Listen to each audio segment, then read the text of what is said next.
இந்த வசனத்தை பத்தி தாங்க நம்ம இன்னைக்கு தியானிக்க போறோம். என்ன அப்படின்னா, தாவீது அவருடைய வாழ்க்கையில ஒரு சூழ்நிலையின் மத்தியில இந்த வார்த்தையை சொல்றார். தேவனை நோக்கி சொல்றாரு. என்ன அப்படின்னா, தேவனே, சுத்த இருதயத்தை என்னிலே சிருஷ்டியும், நிலைவரமான ஆவியை என் உள்ளத்திலே புதுப்பியும் அப்படின்னு சொல்றாரு. இதுக்கு முன்னாடி நாம இந்த தாவீது யாரு நம்ம ஒரு நிமிஷம் நம்ம அப்படி ரீகலெக்ட் பண்ணலாம். இந்த தாவீது யார் அப்படின்னு பார்த்தோம் அப்படின்னா, நமக்கு தாவீது அப்படின்னு சொல்லும் போது அவருடைய சின்ன பிரயாசத்துல இருந்து நாம ஞாபகப்படுத்தி பார்ப்போம். இதுவே அது ஒரு சின்ன ரீகேப் நம்ம பார்க்கலாம். என்னன்னா, இந்த தாவீது எப்படிப்பட்ட மனுஷன் அப்படின்னு பார்த்தோம்னா, ஃபர்ஸ்ட் இந்த ஒரு வசனத்தை நம்ம வாசித்ததுக்கு அப்புறம் பார்க்கலாம். சங்கீதம் 119 47 48 வாசிக்கும்.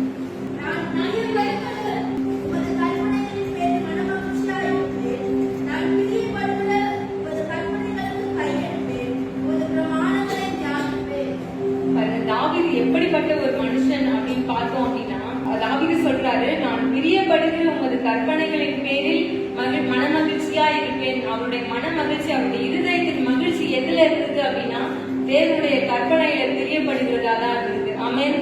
தேவனுடைய கற்பனை எது அப்படின்னு நம்ம பார்த்தோம் அப்படின்னா, வாசிங்க மத்தேயு 22ஆம் அதிகாரம் 37 38 வாசிச்சோம் அப்படின்னா, இயேசு அவனை நோக்கி, உன் தேவனாகிய கர்த்தரிடத்தில் உன் முழு இருதயத்தோடும் உன் முழு ஆத்மாவோடும் உன் முழு மனதோடும் அன்பு கூறுவாயாக, இதுவே முதலாம் பிரதான கற்பனை அப்படின்னு வேத வசனம் சொல்லுது. அந்த வசனம் ரொம்ப அழகா இருந்தது பாருங்க. உன் தேவனாகிய கர்த்தரிடத்தில் உன் முழு இருதயத்தோடும் உன் முழு ஆத்மாவோடும் உன் முழு மனதோடும் அன்பு கூறுவாயாக. அதாவது தேவன் நம்மிடத்துல எதிர்பார்க்கிற ஒரு பெரிதான கற்பனை என்ன அப்படின்னா, நம்முடைய இருதயத்துல ஒரு விசேஷித்த ஒரு கற்பனை நாம கை கொண்டிருக்கணும். என்ன அப்படின்னா, அன்பு நம்முடைய இருதயத்துல இருக்கணும். சோ இந்த அன்பை தான் இந்த தாவீது கை கொண்டிருந்தார். இப்பெல்லாம் அவருடைய வாழ்க்கையில அன்பு இருக்குது அப்படின்னு நம்ம பார்த்தோம் அப்படின்னா, அவருடைய சிறு பிராயத்துல இருந்த 1 சாமுவேல் 17 34 35 36 நம்ம வாசிக்கும் பொழுது அதுல ஒரு காரியம் இருக்கும். என்ன அப்படின்னா, அவர் ஆடு மேய்த்து கொண்டு இருக்கும் போது கரடி ஒரு முறை ஒரு கரடியும் ஒரு முறை ஒரு சிங்கமும் அவருடைய ஒரு ஆட்டை நாம் அதுல சொல்லியிருக்கோம் அழகா, ஒரு ஆட்டை பிடிக்கும். அப்போ அவர் என்ன பண்ணுவாராம், தாவீது என்ன பண்ணுவாராம், அந்த ஒரு ஆட்டை, எல்லா ஆட்டையும் அந்த சிங்கமும் அந்த கரடியும் பிடிக்கல, அந்த ஒரு ஆட்டுக்காக அவர் என்ன பண்ணாரு, அவருடைய ஜீவனையே அவர் பெருசா நினைக்காம அந்த ஆட்டை காப்பாற்றணும்னு நினைச்சு அந்த சிங்கத்தோடையும் அந்த கரடியோடையும் அவர் சண்டை போட்டு அந்த ஆட்டை காப்பாத்தினாராம். சோ அப்ப பாருங்க, ஒரு மிருகத்தின் மேல கூட அன்பு செலுத்துகிற ஒரு மனுஷனா அந்த தாவீது இருந்தார். அதுக்கு அடுத்தபடியா நாம பார்த்தோம் அப்படின்னா, தாவீது தன்னுடைய வாழ்க்கையில சவுலுக்கும் அவருக்கும் பிரச்சனை வந்து, அதுக்கு முன்னாடி ஒரு விஷயம் என்னன்னா, கோலியாத் அவருடைய நாட்டுக்கு விரோதமா கோலியாத் எழுப்பி வரும்போது சவுல் என்ன பண்றாரு, யார்கிட்ட என்ன பண்றதுன்னு தெரியலையேன்னு அவர் தவிச்சிட்டு இருக்கும் போது, அந்த நேரத்துல தன்னுடைய ராஜாவுக்காகவும் தன்னுடைய நாட்டு மக்களை அந்த வெட்கத்திலிருந்து அந்த அவமானத்திலிருந்து மீட்கும்படியாகவும் அவர் தன்னை முற்படுத்தினார் அந்த போர்ல. அதாவது கோலியாத்துக்கு முன்பாக அந்த தாவீது போய் நின்னார். பாருங்க, அப்படிப்பட்ட ஒரு அன்பு தன்னுடைய தேசத்தின் மக்கள் மேல அந்த தாவீதுக்கு இருந்தது. அதுக்கு அடுத்தபடியாக பார்த்தோம் அப்படின்னா, அவருடைய குடும்பத்துல அவர் ஒரு சின்ன பையனா, ஒரு அற்பமான மனுஷனா அவர் எண்ணினாலும் அவர் என்ன பண்ணாரு அப்படின்னா, அந்த வீட்டுல இருக்கிற பிள்ளைகளுக்காக, அதாவது அவருடைய சகோதரர்களுக்கு மேல எல்லாம் அவர் அதிகமான பாசம் வைத்திருந்த ஒரு மனுஷனா இருந்தார். அதுக்கு அடுத்தபடி தாவீதை பத்தி நாம பார்த்தோம் அப்படின்னா, 2 சாமுவேல் 9ஆம் அதிகாரம் 6ஆம் வசனத்துல நாம பார்க்கும்போது தாவீது எப்படிப்பட்ட ஒரு மனுஷனா இருந்தாரு அப்படின்னா, யோனத்தான் பத்தி நமக்கு தெரியும். யோனத்தான் என்ன பண்ணுவாரு, அவர் இறந்துருவாரு, சவுளுடைய ஆட்சியும் முடிச்சிட்டு இருக்கோம். ஆனா அந்த ஒரு ராஜா காலத்துல என்ன அப்படின்னா, அந்த ராஜாவுடைய காலத்துல ஒரு ராஜா மறிச்சு இன்னொரு ராஜா ஆட்சிக்கு வரும்போது அந்த ராஜாவின் பிள்ளைகள் யாரையுமே உயிரோட வைக்க மாட்டாங்க. ஏன்னா இவருடைய ஆட்சியை எப்படியாச்சும் அவங்க கைப்பற்றிடுவாங்க அப்படின்னு சொல்லிட்டு அவங்களுடைய குடும்பத்துல இருக்கிற எல்லாரையுமே அவங்க அழிச்சுட்டு அதுக்கப்புறம் தான் இவங்க அந்த ஆட்சியில அமர்வாங்களாம். ஆனா இந்த தாவீது என்ன பண்ணாரு, தன்னுடைய சிநேகிதனான யோனத்தானுடைய மகன் ஒருத்தர் இருந்தாரு. அவருடைய மகனுக்காக என்ன பண்ணாரு, அந்த மகன் ஊனமா இருந்தபடினால அவரை கொல்லாம, அந்த சிநேகிதனுடைய மகனை கொல்லாம மகனை விட்டுட்டாரு. சோ எந்த ராஜாவுமே இந்த காரியத்தை செய்ய மாட்டாங்க. ஆனா தாவீது என்ன பண்ணாரு, அவருடைய ராஜ்யத்தையும் அவர் பெருசா நினைக்கல. ஏன் அப்படின்னா, அவருடைய இருதயத்துல அவருடைய தேவனுடைய பிரதான கற்பனையான அன்பு அவர் கை கொண்டிருந்தார். அதுக்கு அடுத்தபடியாக கூட இந்த தாவீது எப்படிப்பட்ட ஒரு மனுஷன் பார்க்கும்போது, ஆண்டவர் என்ன பண்றாரு, சவுல அவருடைய கையில ஒப்பு கொடுக்கும் போது அவருடைய கூட இருந்தவங்க எல்லாமே இது கரெக்டான நேரம் நீங்க சவுல கொலை பண்றதுக்கு தாவீது கிட்ட சொல்லும் போது, தேவன் அபிஷேகம் பண்ணின ஊழியக்காரனுக்கு விரோதமா நான் எப்படி கை நீட்டுவேன் அப்படின்னு சொல்லிட்டு அவர் அந்த நேரத்துல அந்த சவுலை கொலை செய்யாம அவரை விட்டுட்டு வந்தார். அப்பேற்பட்ட ஒரு அன்பு, தன்னுடைய எதிரியை கூட பாசமா நினைக்கிற கொள்றதுக்கு துணியாத ஒரு அன்பு தாவீதுக்குள்ள இருந்தது. அதுக்கு அடுத்தபடியாக கூட பார்க்கும்போது ஒரு விசேஷித்த குணம் தாவீதுக்கு இருந்தது. என்ன அப்படின்னா, தன்னுடைய மகன் அவருக்கு விரோதமா எழும்பி தன்னுடைய ஆட்சியை பிடித்து கொண்டிருக்கும் போது அவர் என்ன பண்ணாரு, ரொம்ப கஷ்டப்பட்டாரு. அதாவது ஒரு தனியா ஒரு இடத்துல போயிட்டு அவர் எல்லாரும் கல்லறிகிற ஒரு நிலைமையில கூட இருந்த போது அவருடைய மகனை ஜெயிக்கிற ஒரு சூழ்நிலை வந்த பொழுது அவர் என்ன பண்ணாரு, மகன் இறந்துட்டான் அப்படின்னு தெரிஞ்ச உடனே அவன் செய்த எல்லா தப்பையுமே அவர் என்ன தன்னுடைய மகனுக்காக அவர் கதறி அழுத ஒரு மனுஷனா இருந்தார். சோ இப்படிப்பட்ட ஒரு மனுஷன், இவ்வளவு நற்குணங்களை உடைய ஒரு மனுஷன் தான் இந்த தாவீது. இன்னும் நிறைய விஷயம் தாவீதை பத்தி நம்ம பார்க்கலாம். இப்பேற்பட்ட ஒரு மனுஷனுடைய வாழ்க்கை இப்படி இருந்ததுக்கு காரணம், இன்னைக்கும் தாவீதை நாம சாட்சியா நினைக்கிறதுக்கு ஒரு காரணம் என்ன அப்படின்னா, அவர் தேவனுடைய பிரதான கற்பனையான அன்பை அவருடைய இருதயத்துல வச்சிருந்தார்.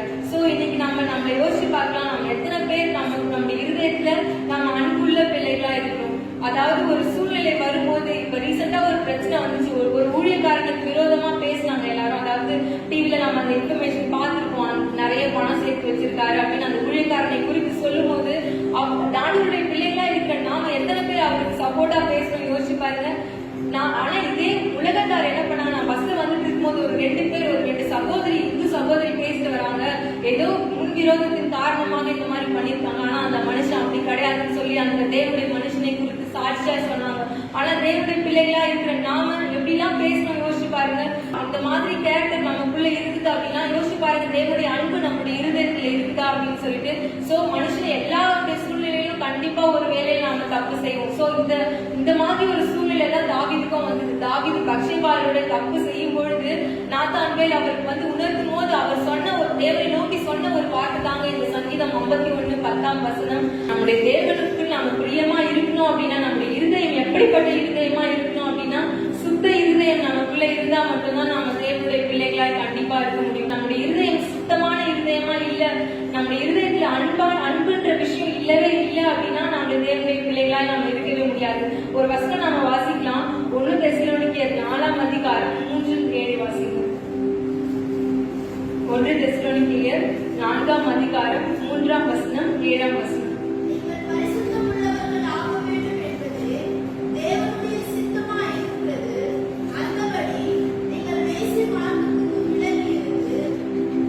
வேதவசனம் இப்படியா சொல்லுகிறது, எது ஆண்டவருடைய சித்தமா இருக்குது அப்படின்னா நாம எல்லாரும் பரிசுத்தம் உள்ளவர்களா இருக்க வேண்டும் என்பதே தேவனுடைய சித்தமா இருக்கிறது. நம்முடைய இருதயத்துல நாம பரிசுத்தம் இல்லை அப்படின்னா, இந்த அன்புன்ற காரியம் நம்முடைய இருதயத்துல இல்ல, பொய்யான காரியம் வெளி வேஷத்தோட நாம இருக்கிறோம் அப்படின்னா தேவன் நம்ம மேல பிரியமா இருப்பாரா? யோசிச்சு பாருங்க. ஒரு செடியில ஒரு மரத்துல இருந்து நல்ல கனியும் கெட்ட கனியும் வராதுன்னு சொல்லுவாங்க. ஒரே ஊற்றுல இருந்து கசப்பான தண்ணீரும் நல்ல இனிப்பான தண்ணீரும் வராதுன்னு சொல்லுவாங்க. அதே போலதான் நம்முடைய இருதயத்துல சுத்தமும் இருக்கு, பரிசுத்தமும் இருக்கு, அசுத்தமும் இருக்கு அப்படின்னு சொன்னா அது கூடாத காரியம். இந்த வேலைக்குள்ள தேவன் நம்ம கிட்ட இருந்து எதிர்பார்க்கிற ஒரு விஷயம் என்ன அப்படின்னா, நீங்கள் பரிசுத்தம் உள்ளவர்களாக வேண்டும் என்பதே தேவனுடைய சித்தமா இருக்குது. அதை 7ஆம் வசனத்துல நாம் வாசிக்கும் பொழுது, தேவன் நம்மை அசுத்தத்திற்கல்ல பரிசுத்தத்திற்கே அழைத்திருக்கிறார். ஹல்லேலூயா.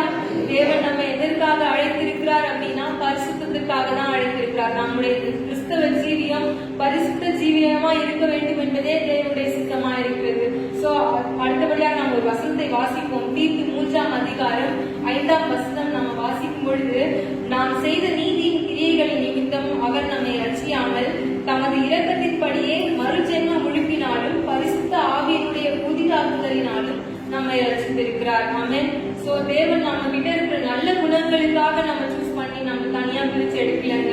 நம்ம பற்றி நம்முடைய தேவனுக்கு நல்லாவே தெரியும், நம்ம யார் அப்படின்றது அவருக்கு முழுமை, நம்மை விட அவருக்கு நல்லாவே தெரியும். சோ அப்படிப்பட்ட தேவன் நம்முடைய பரிசுத்தத்தை எண்ணி நம்ம அவர் தேர்ந்தெடுக்கல. தாவீது கூட அவருடைய வாழ்க்கையில் இவ்வளவு நற்குணங்கள் இருந்தாலும் ஒரு நேரத்தில் அவர் இடறு பொழுது அவர் தேவனை நோக்கி என்ன கேட்டார் அப்படின்னா, ஆண்டவரே சுத்த இருதயத்தை எனக்கு தாங்க அப்படின்னு கேட்டார்.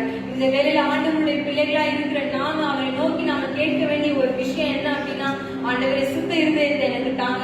அப்படி சுத்த இருதயம் நமக்குள்ள இருந்தது அப்படின்னா, அந்த இருதயத்துல ஒரு விஷயம் மட்டும்தான் இருக்கும், அன்பு மட்டும்தான் இருக்கும். அந்த அன்பு மட்டும்தான் அது அழியாததா இருக்கிறது.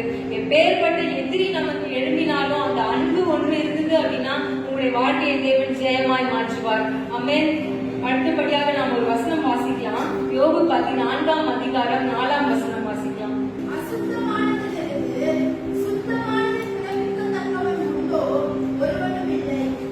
பாருங்க, வேத வசனம் இப்படியா சொல்லுகிறது, அசுத்தமானதிலிருந்து சுத்தமானதை பிறப்பிக்கத்தக்கவன் உண்டோ? யாருன்னா ஒருவனும் இல்லை அப்படின்னு வேத வசனம் சொல்லுது.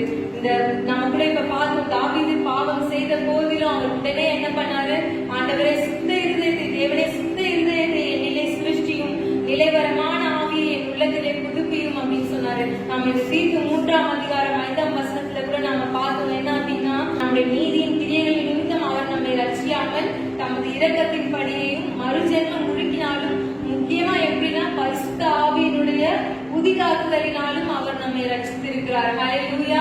இந்த வேளையில கூட நாம தேவரை நோக்கி நாம பார்க்கும் பொழுது நம்ம அதிகமா கேட்க வேண்டிய ஒரு விஷயம் என்ன அப்படின்னா, ஒரு நாள் நம்ம தேவரை நோக்கி பார்க்க வேண்டிய விஷயம் என்ன அப்படின்னா, ஆண்டவரே சுத்த இருதயத்தை என்னில தாங்க அப்படின்னு நம்ம கேட்கணும். அந்த சுத்த இருதயம், அதாவது மாம்சமும் ரத்தமும் பரலோக ராஜ்யத்துல பிரவேசிக்க போறதில்லை. நம்முடைய ஆவி, நம்முடைய புதிதாக்கப்பட்டு நம்முடைய ஆவிதான் என்ன பண்ண போகுது, பரலோக ராஜ்யத்துல நாம தேவனோட நாம பிரவேசிக்க முடியும். இந்த புதிதாக்குதலுடைய ஆவி நமக்குள்ள இல்ல அப்படின்னா, இந்த பிரதான கற்பனையான அன்பை நம்ம நம்முடைய இருதயத்துல கை கொள்ளாம இருந்து எல்லா அசுத்தத்தையும் நம்ம வெளிப்படுத்துவோம் அப்படின்னா நம்ம தேவனுடைய ராஜ்யத்துல பிரவேசிக்க முடியுமா?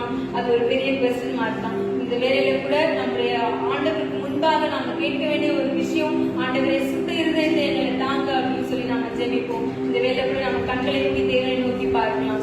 ஸ்தோத்திரம் ஆண்டவரே, அப்பா உண்மை நன்றியோடு ஸ்தோத்திரிக்கிறோம் ராஜா. அப்பா உண்மை துதிக்கிறோம் சுவாமி. அப்பா உண்மை ஆராதிக்கிறோம், உங்களுடைய நாமத்தை மகிமைப்படுத்துகிறோம் சுவாமி. அப்பா நீர் ஒருவரே பெரியவர், நீர் ஒருவரே மகத்துவம் உடையவர், நீர் ஒருவரே மாட்சிமை நிறைந்தவர். அப்பா நீர் ஒருவரே துதிக்கப்படத்தக்கவர், நீர் ஒருவரே தூயாதி தூயவர் சுவாமி. அப்பா இந்த வேலையில கூட இந்த நாள்ல நீர் எங்களை கொண்டு வந்த கிருபைக்காக உங்களுக்கு நன்றி சுவாமி. அப்பா இதோ மட்டுமாய் நடத்தி, அப்பா இந்த நாள்ல இதுவரை நீர் நடத்தின கிருபைக்காக உங்களுக்கு நன்றி சுவாமி.